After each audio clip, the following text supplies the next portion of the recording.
umaga mga katropa. Panibagong araw, panibagong balita na naman po. Ako si Rian Carablas, ang inyong news anchor ngayong araw. Narito ang mga nag-aalab na balita patungkol sa konseptong agrikultura.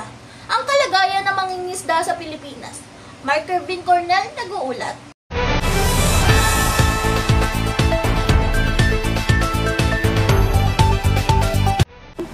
Maraming mangingisdang Pilipino ang nahihirapan dahil sa epekto ng pagbabago ng klima, mataas na presyo ng gasolina at paghihimasok ng mga banyagang mangingisda lalo na sa West Philippine Sea.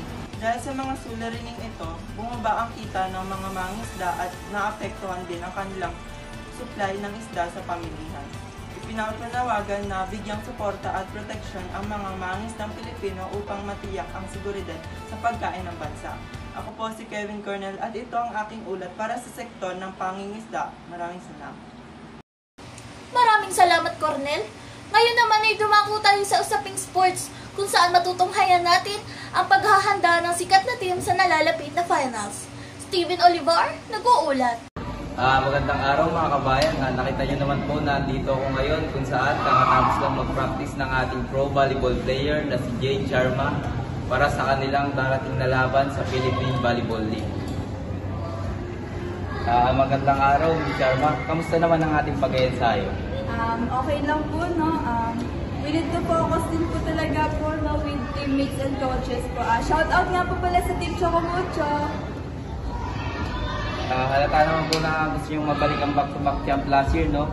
Ano masasabi niyo sa ating mga kabayan? Opo, no? Masasabi ko lang po sa ating mga kabayan is inaasahan ko po ang kanilang suporta po and fight for Team Choco Mucho po talaga and update, mag-abang lang po sila sa update po ng One Sports. So, yun lang po. Thank you. Thank you po, Ms. Sharma. Good luck po. Yun lang po mga kabayan, nakikita naman po natin na talagang pinag-aandaan nila ang kanilang laban para sa darating na finals. Ayun lang po, back to you guys. Talaga nga namang kapanapanabik ang nalalapit na finals. Ngayon naman ay dumako tayo sa usaping showbiz. Michelle De La Rosa, Nicole Tiaba, anong bago? Maraming salamat, Blas. Magandang umaga. Narito kami upang magbalita sa inyong harapan tungkol sa Pinoy Big Brother winner na si Mika Salamanca. Noong nakaraan ay natuklasan natin ang pagbibigay titulo sa Breka upang maging big winner ng PBB Collab. Nalabis na kinapusuan ng mga netizen. Ngayon naman ay may isang kumakalat na video sa internet na tungkol kay Mika na isang bisexual at tinatawag na kauna-unahang bisexual PBB big winner ng PBB Collab. Ngayon ay maraming netizen pinapangaralan siya bilang Tuwain ko babae. Akala ko compliment pag ganun. Are you bi? Akala ko compliment yun. Yeah. Are you bi? Okay ba? Di ba?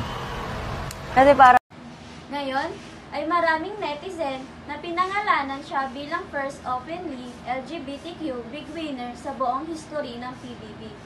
Ayun lamang po para sa araw na ito. Maraming salamat sa inyong dalawa.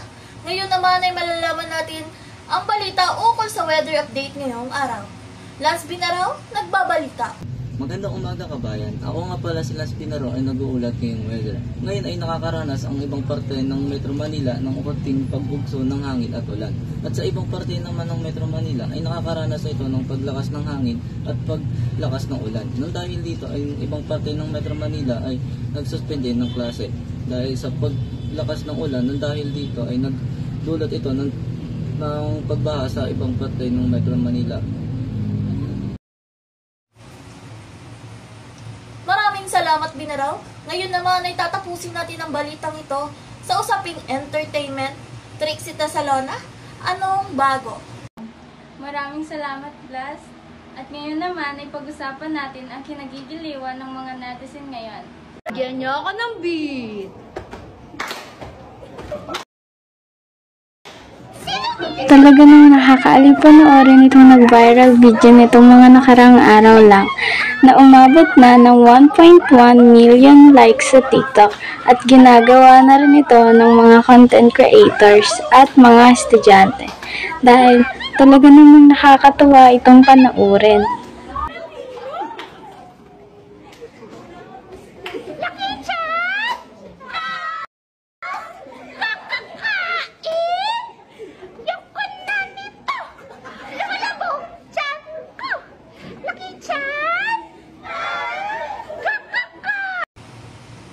At dito na natatapos ang ating Balitang Bayan.